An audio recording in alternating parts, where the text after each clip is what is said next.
Paper presentation मैं क्या करती हूँ, ठीक है, बस not telling you to do the same, I am not telling that तुम लोगों का गलत है मेरा सही है. Always read the question carefully. Hey guys, happy new year. 3, 2, 1. Happy New Year! I hope everybody of you are very happy and I hope that all your wishes come true this year 2026. So hello my certified overthinkers and welcome back to my channel Upclam, and I'm Sirisha. 2,000 years later. I am back to this channel with another video, and after so many requests of yours, I am back with the video of paper presentation. I know it's so awaited video and I'm sure that you are waiting for this, and if not also you have to see this video. By the way, in this video I'm going to share my paper presentation tips, not basically tips, just the things which I do for my paper presentation. मतलब basically जो मैं करती हूँ for my paper presentation, it's thing which I do. And I'm not telling you to do the same. I'm not telling that तुम लोगों का गलत है मेरा सही है. I'm just saying what I do. Even if it's wrong, I don't mind because that's what I do.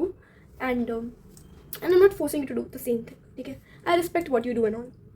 So I'm just wanted to share what I do. Paper presentation. मैं क्या करती हूँ, ठीक है, बस इतना ही समझ लो मैं क्या करती हूँ, वही तो मैं बताने वाली हूँ, ठीक है. So guys, this is channel Upclam. I am Sirisha and let's start.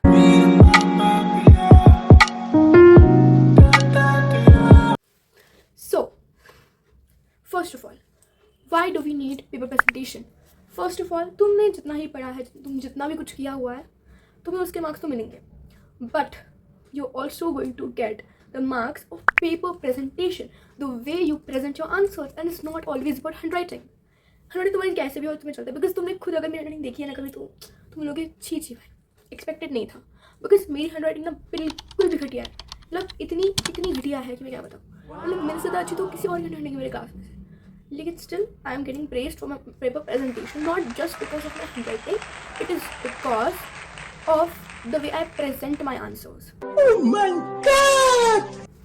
Basically first of all तुम्हें इतनी तो एक हैबिट तुम्हें लगानी पड़ेगी which is not writing in paragraphs, because अगर तुम पैराग्राफ्स पे लिखोगे ना तो कुछ फ़र्क नहीं मतलब बहुत फ़र्क पड़ने वाला है तुम्हारे मार्क्स में, ऐसे से ऐसे हो जाएंगे. तो मैं बता रही हूँ तुमको पैराग्राफ्स में लिखा, एंड आई गेस बहुत सारे लोग पैराग्राफ्स अभी छोड़ दिया उन्होंने से पैराग्राफ लिखना. तो I am telling you because जैसे तुम लोगों का अटेंशन स्पैन कम हो गया है टू सी द वीडियो, वैसे टीचर्स का अटेंशन स्पैन कम हो गया है to see your answers. And from ये मत बोलना कि मैम हम तो समझा ही नहीं, अपने से मार्क्स क्यों काटे मैम, हमारे क्यों काटे. मैम बोलेगी बेटा तुमने क्या लिखा है, मैंने समझा ही नहीं, क्योंकि तुम्हें छोटा लिखा ही नहीं है, तब लिखोगे तो फिर तुम्हें ऐसे मार्क्स नहीं मिलने वाले हैं, ठीक है. तो तुम्हें पहले तो पैराग्राफ में लिखना नहीं होगा, तुम्हें सबसे पहले पॉइंट्स में लिखना होगा आंसर्स, एंड बुलेट पॉइंट्स तुम ऐसे वो रोमन नंबर्स में लिखते हो ना जैसे, वैसे पॉइंट्स में. एंड उसमें भी देयर इज़ अ पॉइंट. अब इसमें क्या होता है ना, लोग क्या कहते हैं पॉइंट मिलने को बोलते हैं ना, तो वो पॉइंट बना लेते हैं, उसमें पैराग्राफ बनाते हैं, फिर दूसरा पॉइंट उसमें पैराग्राफ बनाते हैं. तुम्हें यही नहीं करना है. अगर तुम कुछ एक्सप्लेन करना चाहती हो उसको और एक सब टॉपिक में सब वाले उसके पॉइंट्स बनाओ.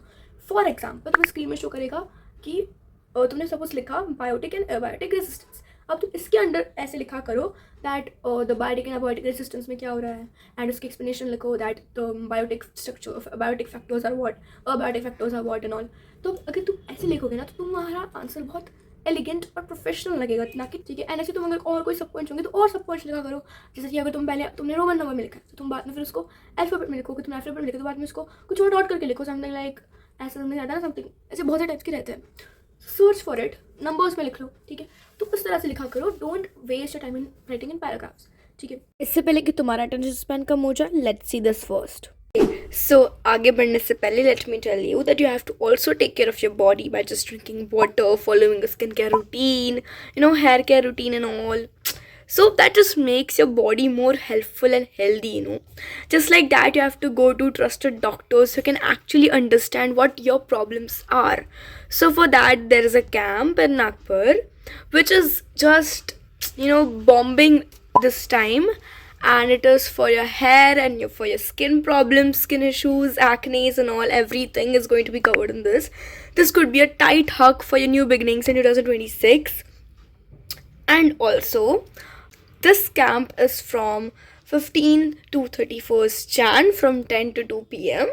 You can visit it in Manish Nagar, I will also provide all the details in the description below. So go check it out and kindly try visiting once, because you can see drastic changes in your body and your mind, both physically and mentally, because you will see your hair is hairing, your skin is skinning and what not. It's just very good. So go try visit it. And now let's continue. Secondly, you have to make a line and a margin. अभी तो I guess हर एक paper में करते ही होंगे कि ऐसे margin बना लेते साइड में, ठीक है, इस साइड में भी होती है, इस साइड में भी होती है, ठीक है. मैथ्स का पेपर रहा तो एक और मार्जिन बनाओ, अच्छी सी बड़ी वाली मार्जिन बनाओ, उसमें लिखो रफ वर्क, एंड उसमें तुम्हारे जितने भी कैलकुलेशंस होते हैं, रफ वर्क्स होते हैं, तो उसमें लिखा करो, क्योंकि तुम्हें पता होगा कि बोर्ड ने इस बार बोर्ड में रफ वर्क के भी मार्क्स रहते हैं, ठीक है. सो बोर्ड्स में ना रफ वर्क के मार्क्स मिलते हैं, तो अगर कहीं तुम्हारा क्वेश्चन गलत हो गया, आंसर गलत हो गया, तो एटलीस्ट में रफ वर्क के तो भी मार्क्स मिल रहे हैं, वही तुम्हारे लिए बहुत ज़्यादा है, ठीक है. बाय द वे मैंने भी मैं भी ऐसे करती हूँ, इसलिए मैं शेयर करी हूँ, ठीक है. तो तुम बुरा मत मानो, तुम्हें कुछ कह दिया तो गलती से, ठीक है. Don't think that I am very over confident और ओवर स्मार्ट और I am just flexing it out. Now thirdly अब तुम्हें क्या करना है ना, कि तुमने अब मार्जिन बना लिए, अब तुम्हें क्या करना है ना, you have to know the keywords of the answers. तुम्हें कीवर्ड्स पता होने चाहिए. जैसे कि अगर फोटोसिंथेसिस हो गया, तो फोटोसिंथेसिस में कीवर्ड्स क्या होंगे? Carbon dioxide, oxygen, water, chlorophyll and sunlight, right, and glucose. तो ये सब तुम्हारे कीवर्ड्स हो गए. And of course photosynthesis the word is also the keyword and all.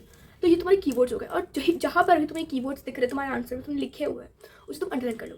For example, जैसे कि मैंने अबायोटिक एंड बायोटिक रेजिस्टेंस का दिया था, तो आई हैव शेयर्ड हियर कि तुम बायोटिक एंड अबायोटिक फैक्टर्स को अंडरलाइन करोगे, साथ में उसके टाइटल को अंडरलाइन करोगे, लेकिन उसके पॉइंट में जितने भी तुम्हारे कीवर्ड्स तुमने ऐड किए हुए हैं, जो कि बहुत इंपॉर्टेंट है, उससे भी अंडरलाइन करोगे, ठीक है. आई हैव शेयर्ड है, तो तुम ऐसे अंडरलाइन करोगे उसको, ठीक है. और मैं तो वैसे बोलती हूँ कि पेंसिल से किया करो, लेकिन you know that pencil and pen का शिफ्ट एंड ऑल, तो वो कभी कभी थोड़ा रहने दिया करो, बिकॉज समटाइम्स बहुत टाइम वेस्ट हो जाता है. एक बार तो अपनी मैम से पूछ लेना कि मैम पेन से करे कि पेंसिल से करे. अगर मैम बोले कि पेन से कर सकते हैं तो पेन से ही करो, वरना तो पेंसिल से आई विल सजेस्ट ठीक किया करो, बिकॉज बहुत टाइम कंज्यूम हो जाता है. पहले पेन उठा, फिर पेंसिल उठा, पेन एंड नहीं करते जनरली लोग पेंसिल से, तो तुम पेन से ही किया करो. मैं तो वही रिकमेंड करूँगी. फिर एक बार मैम को पूछ लेना, ठीक है. तो पेन से उसे अंडरलाइन किया गया करो, ठीक है. ये बहुत इफेक्टिव है, क्योंकि इससे पता है क्या, मैम को पता चल जाता है कि ये इंपॉर्टेंट कीवर्ड्स हैं. ये मैं पहले नहीं किया करती थी, लेकिन जब से मैंने शुरू किया ना, I have got very good results right now, ठीक है. तो तुम ये किया करो, ठीक है. This is done. अब ये हो गया. Then lastly I want to share कि you can make mind maps, flow charts and other types of charts and concept maps and all in paper also. उसके भी मार्क्स मिलते हैं मेरे भाइयों और बहनों. देखो, मैं तुमको एक शेयर करती हूँ. मैंने टर्म के एग्जाम के टाइम पे बायो के पेपर में 5 मार्क का समथिंग क्वेश्चन था, जिसमें मैंने फ्लो चार्ट टाइप बनाया था, and I got full marks. It is because you can make flow charts and mind maps also. Basically तुम्हें बड़े बड़े आंसर लिखने की जरूरत नहीं है उसमें. You just have to write the keywords and key points, या फिर तुम उसे सेंटेंस में लिख देना एंड ऐसे एरो कर देना. It's way too easy than writing the whole answer and all. अगर तुम्हारे पास कम टाइम है बहुत, you can try this method which is way popularized right now. मतलब ये काफ़ी अंडररेटेड है वैसे, क्योंकि बहुत सारे लोग ऐसे फॉलो नहीं करते हैं, but I personally recommend you to do that also, because it's really very mesmerising and to see and all that. And ma'am तुम्हें देख के ना आई गेस ग्रेस पॉइंट्स दे दे, maybe, I don't know, मुझे तो नहीं मिले कभी, बट हो सकता है मिल जाए, क्या पता. So it's way too crazy to do that, and I will recommend it. मैंने इस बार भी जो मेरा P2 का एग्जाम था 31st टाइम पे एंड ऑल, तो अभी मैंने यही किया था. And let's see what the results comes. Let's see. Now fourth thing तो हो गई. हाँ, so fifth thing is that जब भी तुम्हें ऐसा कोई क्वेश्चन आता है, distinguish, differentiate, state similarities and differences, advantages, like that question, ठीक है. तो तुम्हें उसमें टेबल्स बनाने हैं. टेबल्स समझ रहे हो ना? आई गेस तुम करते होंगे ये सब था, लेकिन अगर कोई नहीं करता तो मैं सब बता देती हूँ, ठीक है. भले ही वो क्वेश्चन 2 मार्क का हो, 3 मार्क का हो, या 4 मार्क का हो, या 5 मार्क का हो, you have to make the table. I promise you will get the good marks, वरना तुम्हारे मार्क्स कटेंगे. एंड ऑल्सो एक और चीज़ जो मैंने रियलाइज़ की है, दैट मेरे मैम ने बताई वैसे मेरे को, दैट जब पेपर में दिया हुआ है, जब क्वेश्चन में दिया हुआ है स्पेसिफिकली उसे क्या चाहिए, तो तुम वही लिखना. सो आई वाज सेइंग कि ऐसे क्वेश्चंस के टाइम पे डिफ्रेंशिएट किया करो, मेक टेबल्स, मेक रोज, और तुम्हें जो बोला गया है बेसिकली, जैसे कि एक क्वेश्चन था मेरे पेपर में आया हुआ, let me so describe the features of the western and eastern Ghats in reference to height, slope, continuity, rivers and vegetation. तो जब आपको बोला गया है that height, slope, continuity, rivers and vegetation only, तो आप इसे छोड़कर अगर कुछ और पॉइंट लिखोगे ना तो आपको मार्क्स नहीं मिलने वाला है। ये मुझे मेरी मैम ने बताया है and I am damn sure that मेरे मार्क्स इसमें कटे हैं बिकॉज मैं खुद जानती हूँ मेरे मार्क्स। हाँ, बिकॉज व्हाट एक्चुअली हैपेंड कि मुझे इसमें से सब पता थी बट मैंने ना रिवर्स नहीं लिखे थे। मैंने उसकी जगह पे I wrote something different point. I thought कि यार मैंने 5 नहीं, मैंने तो 7 पॉइंट लिखे थे एक्चुअली। येस, मैंने बराबर से टेबल्स बनाए थे, मैंने अंडरलाइन किया था, I did everything but I also wrote 7 points. ठीक है, I wrote everything but what happened, मैंने रिवर्स की जगह पे कुछ और पॉइंट लिख दिया था। आई थॉट कि मैंने 7 पॉइंट्स लिखे हैं, सो अगर कुछ गलत हो गया तो I will get marks. But no, my ma'am said नहीं बेटा, तुमने अभी रिवर्स लिखे ही नहीं है, तुम्हें जो बोला है तुमने वो लिखा ही नहीं है, तो मैं तुम्हें मार्क्स क्यों दूँ। तो इसीलिए जब तुम्हें क्वेश्चन में डायरेक्टली दिया हुआ है what to write and what to not, तो तुम मिस्टेक मत करो। ठीक है, तो नेक्स्ट टाइम से याद रखना that always read the question carefully. चाहो तो 10 बार पढ़ लो क्वेश्चन, लेकिन बहुत ध्यान से पढ़ना। ठीक है, so always keep in mind this thing. ठीक है, the next thing is graphs and all maths basically. अब मैथ्स में पेपर प्रेजेंटेशन का क्या होता है ना, लोगों को लगता है मैथ्स में ना सॉल्व करना है, न्यूमेरिकल्स है, सॉल्व करो प्रैक्टिस करो। बट प्रैक्टिस का मतलब ये होता है कि तुम पेन पेपर लो, रफ बुक लो, उसमें जो भी तुम्हें समझ में आए लिख दो। नहीं, ये प्रैक्टिस है, लेकिन ये सिर्फ कैलकुलेशन की प्रैक्टिस हो गई। तुम्हें बेसिकली प्रैक्टिस किस चीज़ की और करनी पड़ेगी, तुम्हें उसे प्रेजेंट करने की भी प्रैक्टिस करनी पड़ेगी। You have to write the given to find या फिर to prove, then the proof, you have to write everything. जैसे कि अगर तुम्हें कोई क्वेश्चन दिया है ज्योमेट्री वगैरह में, तो उसमें गिवन दिया होता है, तुम्हें जो क्वेश्चन में गिवन है वो तुम्हें लिखना होता है, फिर तुम्हें 2 पॉइंट लिखना होता है, तुम्हें ढूंढना क्या होता है वो देखो तुमने क्या ढूंढना है करके। सपोज फाइंड एक्स, तो फाइंड एक्स लिख दो इसमें, फिर बाद में तुम उसका प्रूफ या फिर सोल्यूशन लिखो कि उसमें सोल्यूशन में ऐसे सोल्यूशन लिखो बाजू में, फिर उधर अपना ऐसा चलो करो लिखना। ये एक पैटर्न होता है। ठीक है, तुम्हें समझ। और अगर कोई डायग्राम है उसमें, अगर 3 मार्क का है तो डायग्राम बनाओ, नहीं है तो छोड़ दो। 2 मार्क की इसमें डायग्राम बनाने की जरूरत नहीं है, उससे टाइम वेस्ट हो जाएगा। लेकिन 3 मार्क का है तो उसमें डायग्राम बना लेना। ठीक है, 3 मार्क का, 4 मार्क का, 5 मार्क का डायग्राम, उसके 1 पॉइंट्स मिल जाते हैं, एक मार्क्स मिल जाते हैं। ठीक है, now this is done. Lastly अगर कुछ होगा तो map work. Now map work तो बहुत ईजी है।